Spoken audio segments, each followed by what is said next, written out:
infinity and beyond! With those now famous words, Pixar changed the face of animation with the release of 1995's Toy Story, the first full-length computer-animated feature, sparking a long-running, critically acclaimed franchise which sees its fourth entry out this week. It would be disparaging to claim that this particular story was anything short of revolutionary.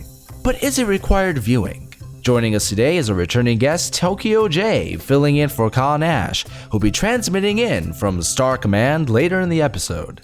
TJ, I understand that the first time that you saw this film, you weren't a kid. Well, tell me about what your introduction to the stories of Toy Story were. So I'm going to go ahead and introduce you all to something known as the Notebook Curse. If you don't see a film and then everybody else sees it and they hype it up and then you finally see it and it's just like, bleh. So that's where I am with Toy Story, right? So I saw Toy Story in my early 20s and I was watching it with my goddaughter. You call me a heartless monster for my take on Mary Poppins. I don't know what you're going to have to say about me in Toy Story, bro. Well, you still voted required viewing of Mary Poppins despite your dislike of it, which I give you lots of credit for. I saw Toy Story when it first came out in '95, so I was really excited to see it. I was intrigued by the computer animation. I still preferred, even at that time, 2D animation, but I loved the fluidity of some of the shots in Toy Story. They're still extraordinary. If I'm seeing this when I'm 10. Even 12 years old, I was Andy with the way I played with my toys. Like I would have identified with that. And the thing came to mind while I was just sitting here listening to you talk, bro. Like I look at films now and they're like trying to be right with Easter eggs and stuff like that. I got to show Toy Story love, man, because they did have the first time to me to like really bring in a lot of different toys that I played with, you know, like Mr. Potato Head and then those G.I. Joes with the feet that were stuck together. Like, that was cool, man. Yeah, I loved all those little references. I mean, Disney had always had Easter eggs. I mean, even going all the way back to the Three Caballeros in the early 40s, they had a hidden Mickey on a sand pail with the penguins. I mean, they've always had a lot of references. I love the subtle Easter eggs in this film, from the real estate company being called Virtual Reality to the Binford tools on the toolbox. My personal favorite is the carpet at Sid's house, the shining carpet. That is. I know, isn't it? That is crazy. Or the Indiana Jones theme being lightly played while Buzz is getting chased by the globe.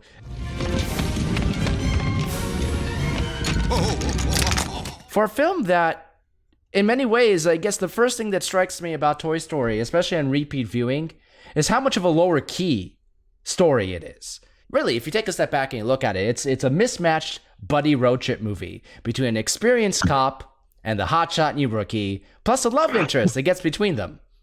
Along the way, betrayals, possible manslaughter, religious fanatics, and cannibal attacks. It's like, really, this is the kid version of Lethal Weapon. That's what I was thinking of on my very last viewing. That's hilarious. Not as much gunplay, but that laser goes off quite a few times. Quite a pew pew pew pew. I mean, they got Mel Gibson with long hair. This guy has karate chop action. I'm saying that kung fu grip, baby, that is real. What did you think of the Toy Story? It's a tongue twister. What did you think of the story in Toy Story? That is something that carries on, because even as an adult, you know, it's something that you can look at if you're ready to look at it. I mean, we've all had that new toy that takes our attention. So I mean, this is something. The story in Toy Story, it's real, and I get, you know, Woody's jealousy and that whole thing. Like, I mean, it was hilarious. They thought he had killed him. Like, I mean, it's just a very cute take on you know, childhood love and betrayal. It's kind of funny, the character of Woody, especially in this, and how and what differentiates him from the rest of the movies. In fact, I really like the journey that this character takes between all of these movies and what it looks like he'll be taking in part 4. But in this first film, it does take you as a little bit of surprise that he's such a conceited, envious, selfish prick at times. My favorite gag, when he sees the Etch-a-Sketch with the Buzz Lightyear drawing, he just picks it up and shakes it with all its... He's just a very, very good character and a perfect contrast to the deluded Buzz Lightyear. They both have that cockiness about themselves. Like, Woody was king. I would normally curse right there, but he was the king of the hill. There you go. I'll flip it. So when you have Buzz Lightyear come on, who's this self-assured guy, he knows that he is real. Like, he's legit. He is authentic. I like that contrast. You have Buzz Lightyear, who doesn't know that he's a toy, but thinks he's a space ranger. And then you have Woody, who knows he's a toy, but he's trying to be that sheriff. He's trying to be the head of this town. And seeing them come together and have that strife, it feels very legit. When these characters fight, it feels like, I know it sounds kind of silly because we're talking about toys, but it feels like there are stakes in hand. The real world out there is a danger, and there's a dark streak to this movie, and in many ways the series as a whole, that paints a much more mature picture, I think. Well, I mean, when you think about, we're talking about toys, and it's really cute, but Woody's fear is that Andy is going to love Buzz and forget about him. What happens when the toy is forgotten? They're not played with.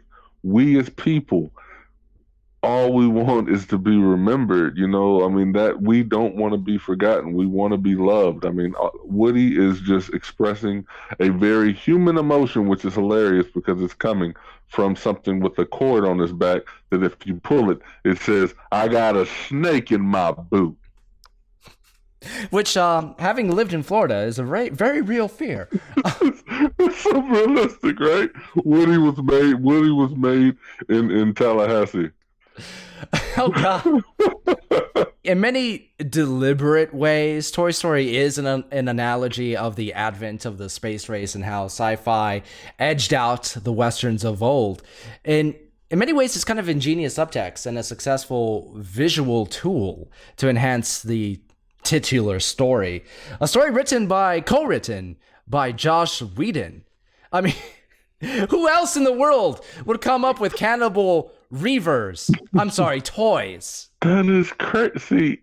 This is why I come to you, man, and I have to give you credit because one of our friends on Dinner Time, L.A. Bride, said he listened to our show and said Demos knows everything about movies, and I have to co-sign. When you tell me Whedon was working on this, man, it completely makes everything make a lot of sense. My one big grievance of Toy Story, Sid. Okay. Sid is a creative character. He is the dirty MacGyver of the toy kingdom. So the toys that he built are cooler in many ways than the toys I'd buy. And back in that day, Toys R Us, that baby head with the spider body. I mean, that's creative stuff. That's literal out of the toy box thinking. So my question is, this character gets his comeuppance. So is the moral of Toy Story to only play with your toys in the most corporate approved manner as possible? Yes, that is what they would want you to believe. And I'll tell you, like I said earlier, I was Andy, so I only play with my toys in their corporate approved manner. I was very straight-laced. I want to see news reports about this epidemic of kids strapping toys to rockets and letting them go in their neighborhoods. Florida child straps rocket to back of Buzz Lightyear, shoots up in the sky, lands on alligator. News at 11. And then Toy Story makes $1 billion. Man, I think that Sid is done dirty in this. He is, but I mean, because the thing about it is what we as adults see is Sid's got some issues at home. Sid is actually crying out for help. But that's not what you're supposed to focus on whenever you're watching this movie. You're supposed to look at Sid as the big bad. He's crying out for help, and these plastic monstrosities just traumatized him for a life of garbage man-dom. That's a word. Like, garbage man-dom. There we go. Garbage man. Like, this kid was petrified so much that he was garbage man dump.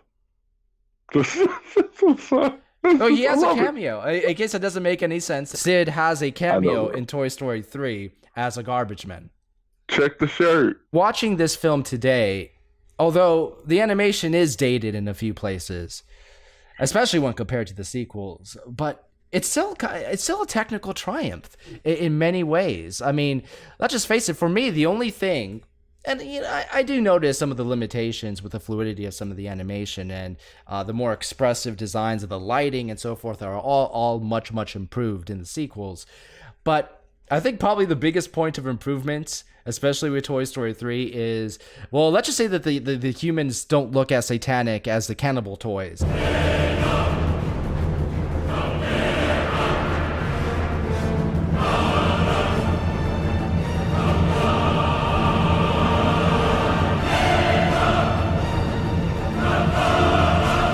But some of the shots in this, I'm thinking Woody sliding down the banister or the Green Army Man sliding down the jump rope. There is a fluidity and detail to these camera movements and the character expressions that is still holds up very, very well today.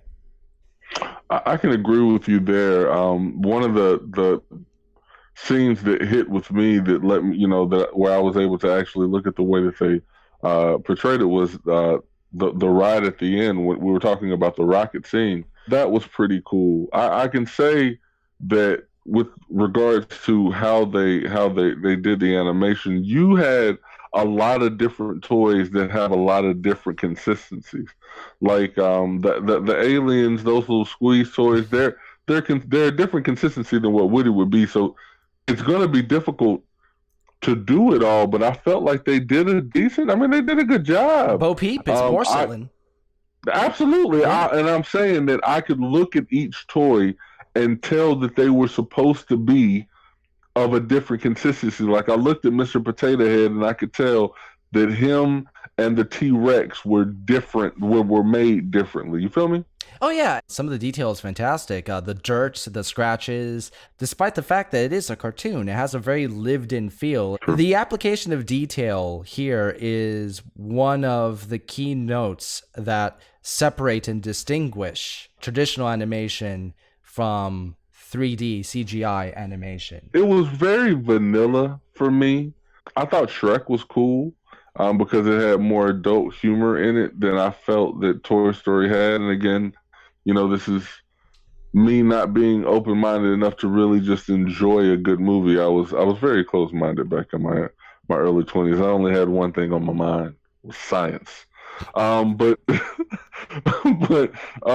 it's just it was to me very vanilla. And then once you fast forward and bring in other characters, and we can talk about that another time, because there is a character in the Toy Story universe that I do love very much. I don't know if I agree on the vanilla. I'm trying to think of Toy Story in terms of the films that came out about that time, and a lot of it is probably due to the contemporary setting of the film. But I find it that there's a lot more of adult humor in this. It's subtle. Mr. Lightbeer, there's a 4-letter word I'm thinking of right now, but I can't say it because there are preschool toys present. I can feel you on that one. Like the Notebook Curse, I thought this was going to be like the greatest cartoon movie ever. They said that I would like Toy Story more than I like Lion King. Somebody told me that, not knowing what the Lion King meant to me. No, so they set Toy Story films. up for failure, man. They set it up for failure, bro.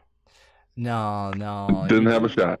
It's like saying, oh, you liked Lawrence of Arabia. Here, watch Toy Story. They're very, very different. Seriously. Oh, you thought Shawshank Redemption was good? Watch Toy Story.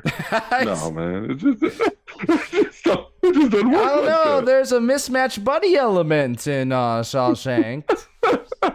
I'm sorry, you liked Requiem for a Dream. Here's Toy Story, and it's not about those kind of toys. I know Jennifer Connelly had her own special accessories in that film, but let's not go there. Nice. But speaking of double-ended, tell me about the main duo in this film. What did you think about Woody and Buzz and their dynamic? Perfect. We talked about it earlier. You had two very confident cats, and I couldn't think of two better actors to do it, because you have Tom Hanks, who is just a classic, phenomenal actor, and so you have him coming into this, cowboy role that is pure Americana, old school, and then you have, Tim Allen, who was a part of that new, vibe in the 90s. He's Tim the Two-Man Taylor. Like that's his bag, and he's starting to, gain some momentum as being, a prominent guy through his stand-up and through his television show. So you put those two guys who are very popular in their own right, and then you feed that into their characters. But I felt that was very present. So it's that time of the night where we're going to vote on if Toy Story 1 is required viewing. Now, as you can see, we're a man short. We mentioned earlier that Mr. Kyle Nash was on assignment with Star Command. So let's check in with him now and see what his vote is. Kyle, do you read me? Yes, we read you loud and clear, Hilarity 1. Thank you for bringing me aboard. Glad to weigh in here on this topic, as it is, in fact, a required viewing session, which of course means I am now to weigh in and offer a vote on whether or not it is required viewing. And I have to say, Hilarity 1, that I was in a very conflicted state at one point while watching this movie. Its open is very strong. There's very creative ways the toys are utilized within the movie. But then a lot of things started to happen that I never remembered happening in this movie. And really, for all the stuff that I forgot and felt like I was watching it again for the second time, I was really kind of bored with some of it. Not to say it was bad. Let's not get it twisted. Listen, while everybody remembers To Infinity and Beyond, and Come On, Guys, and, all sorts of stuff like that, I did not remember precisely that, like, Buzz and Woody, for example, got into fisticuffs. I didn't remember necessarily that Sid found the two toys in the claw machine and took them back to his house, although I'm like, well, obviously, how else did they get to Sid's house? Certain things like that just felt like they should have been a lot more memorable, but the stuff that was memorable was great. And on top of that, this is the first computer animated film. That's a feat in itself. Why I'm not prepared necessarily to call this required viewing, what I'm going to do is go back to the rating that I invented for our De Fuhrer's Face episode, I believe it was. It belongs in a museum. Listen, it's not just because Woody's wearing that fedora. It's just because there's a lot of things associated with this movie that are great, and people should know that it's the origin, right? First computer animated film, as I cited. Everyone should know where To Infinity and Beyond came from. It's even a section of Hollywood Studios now at Disney in Florida. So, you may want to watch that movie to know what the park is all about. So with that in mind, I definitely put it in the It Belongs in a Museum episode. That's all I can say to you. Student of the game out. Godspeed, Hilarity 1. It belongs in a museum. I can't really argue with that, I guess. I mean, it does, in many ways, because of its achievement, belong in a museum. But that's just recommended. TJ, what do you think? Is Toy Story required viewing? The Notebook is real. Oh no. I cannot say that Toy Story is required. I will recommend it because in order for you to meet my favorite big bad in this series, you have to watch the first one. So in order to meet my dude Lotso, you gotta watch the first one. So I recommend it, but I require, brother. I'm sorry. I take it back, TJ. You're not a heartless monster. No. You're a heartless monster with no childhood.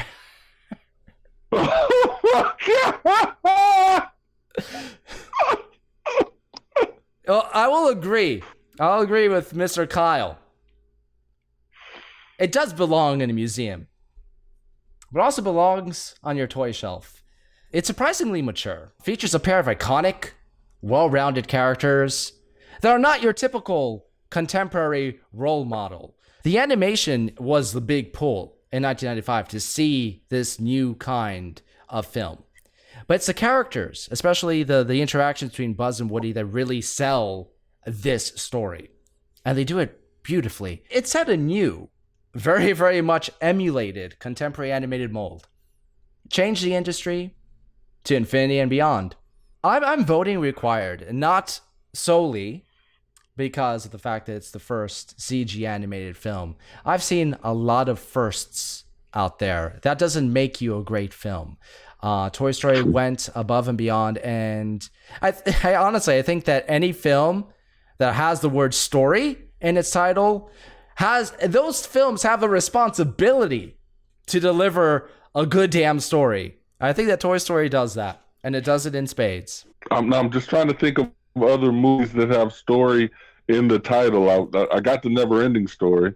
And Toy Story. No, let me tell you, Never-Ending Story lied from the get-go. They have ending credits. Screw that. They do. That story ends. All that this one promises is a Toy Story. It met expectations. It's required. Never-Ending Story. It ended. It's actually a very interesting book. It's technically the first two movies. The first movie is the first half, and they really screwed up the second one. The book actually had different colored ink dependent on where you were in the story. Yeah, what other book can you think of that changes, other than a children's book, that changes the color of the ink to help tell a story, other than the Bible, where Jesus is in red? It's basically the Bible and Never-Ending Story. That's it. And Bandersnatch. And what? No. Well, like the Bible, they're technically both don't really have a really good third act. The Bible is still promising its third book to complete the trilogy, and that's the Return of the Messiah. Of course, it could be derivative. They could call the third book of the Bible the Return of the King, but I'm expecting something better. See, and I feel like that's been used. I think so. So anyway, what did you guys think of Toy Story? Which is your favorite in, I guess it's not really a trilogy anymore, but if you've seen part 4, which is your favorite, and are you looking forward to the new one? Do you have any trepidation, high hopes? Let us know in the comments below. If you see this after it's come out, spoiler alert for the comment section. I don't trust YouTube comment sections and spoilers. Unless you subscribe and like, then everybody should go down there. TJ, thanks as always for joining us. Where can we find you? If you're looking for me, man, look no further than Twitter, at Tokeo J, TOKEOJ.